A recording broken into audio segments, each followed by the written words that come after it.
Good afternoon. I am going to be telling you a story. This is Nikita. She's a little girl from Rajasthan, India. And Nikita does not go to school. So, without an education, what happens to Nikita? Nikita is 70% more likely to become a child bride, which means that she would be married before the legal age. There's a real 15% chance that she will be married below the age of 11. Nikita, if she doesn't go to school, will always in a lifetime income earn less than her educated counterparts. She's more likely to be trafficked into domestic violence situations. And there is only a 15% chance that she will ever learn how to read. So the odds against Nikita are immense. Only 1 in 100 girls in rural India even makes it to class 12.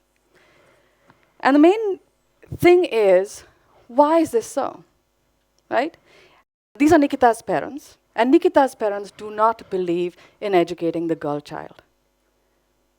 They think she should be married, she should be looking after the household, cooking, cleaning. What is there about going to school?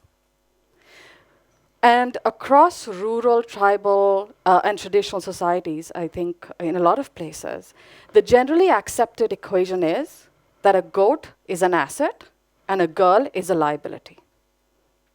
Right? That's so many times, that's how we think about gender stuff. Livestock is an asset, goats are assets. But when we think about the girl child saying, why should I be investing in her? She's going to go off to her parents' house. What am I going to get from it? So Nikita's parents do not believe in sending her to school. So the barriers that keep girls out of school are very, very cultural and community related. Paternalistic societies, a son preference, I think all of us are familiar with what that phenomena is. Low status of women, and a rigid caste system. Anything that has to do with tribalism, feudalism, caste system, all of these pieces really work to keep women and girls away from school and from their own empowerment. Story of Nikita is she's not alone. There are 3.7 million girls in India that are currently out of school. And a large number of them are in the state of Rajasthan, which is where I work. And to give you a statistic, 9 of the 26 gender gap districts in India are in this particular state. Some of the districts where I work, female literacy is around 40%. And when I said that Nikita had a really high chance of becoming a child bride, the state of Rajasthan, 68% of the girls are child brides. And about 15% of them, like I said, are estimated to get married below the age of 10. So it's not, I'm talking very much about the norm and not an exception. Only 1 in 100 girls will actually reach class 12. So when we said that problems around girls' education are really up here, I do not believe she's valuable. I do not believe that there's any point in sending her to school. These are cultural, societal barriers. But within those same societies comes the next character of my story. And this is Sushila. Sushila is from the same village as Nikita, but there's a slight difference. She's an unusual suspect in the fact that she is educated. And wherever you work, you will find some kind of unusual suspects even within the same gender gap areas. And that's sort of critical. So Sushila actually works as a village volunteer. She works as Team Balika. Team Balika, basically 2 words. One is team, which I think we all know what it means.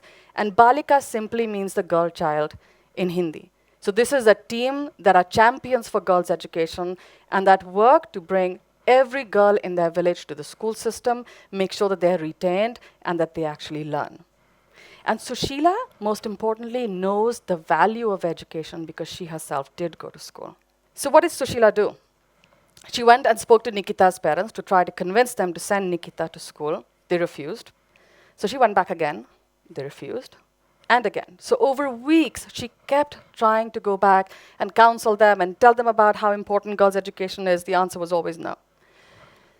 So finally, after months of hard work, she organized a village meeting, a little bit like this.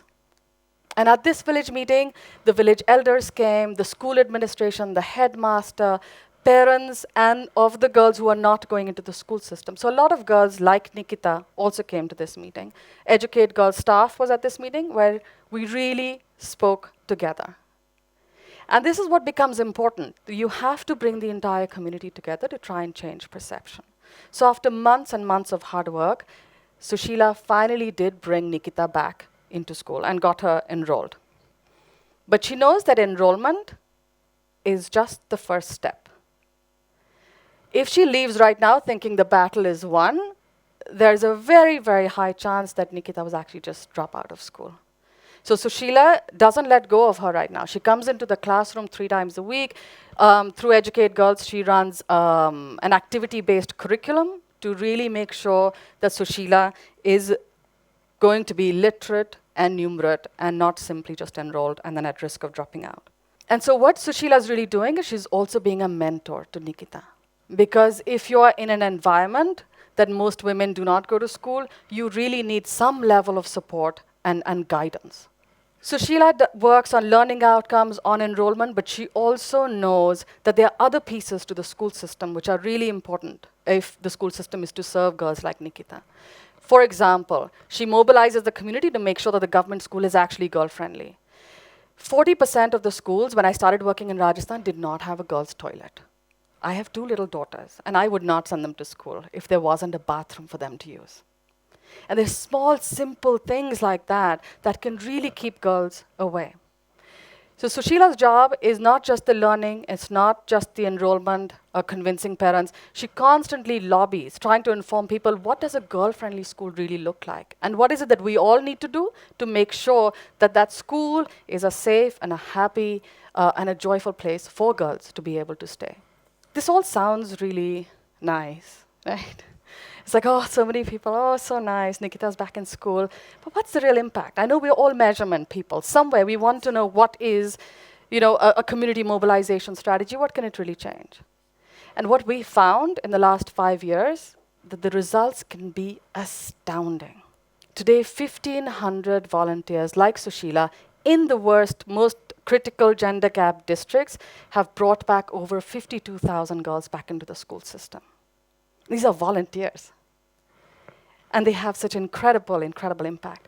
Going into the classroom, and they do learning activities for both boys and girls, because in the classroom, you have to be gender neutral. And they've actually improved learning outcomes for over 200,000 children, and infrastructure facilities for over 5,000 schools. So it is a strategy which can yield very, very, very powerful results. So here we saw that how the community was the barrier to girls' education, but there are ways to mobilize the same community to really achieve very high results. So what we hope that by 2018, through programs like village volunteers like Team Balika, that we can actually close the gender gap in 15 of the worst gender gap districts in India that would reach out to over 4 million children. So our vision is simple. We want every school in every gender gap district to really be working for girls like Nikita. Because when Nikita is in school, she's this amazing transformative change agent. For every year she stays in school, her family income goes up by 10 to 15% for each year of schooling. It will mean that every year that we're able to hold her on into the school system, that her marriage will be delayed. Her reproductive, the first child age will be delayed. She will be 40% more likely to immunize her own children. And the most magical thing is we only have to do this for Nikita because as an educated mother, she's 500 times more likely to educate her own children. So it is a cycle we need to break in our own lifetime. And I think I will end here. And I am Safeena Husain, and I educate girls. Thank you.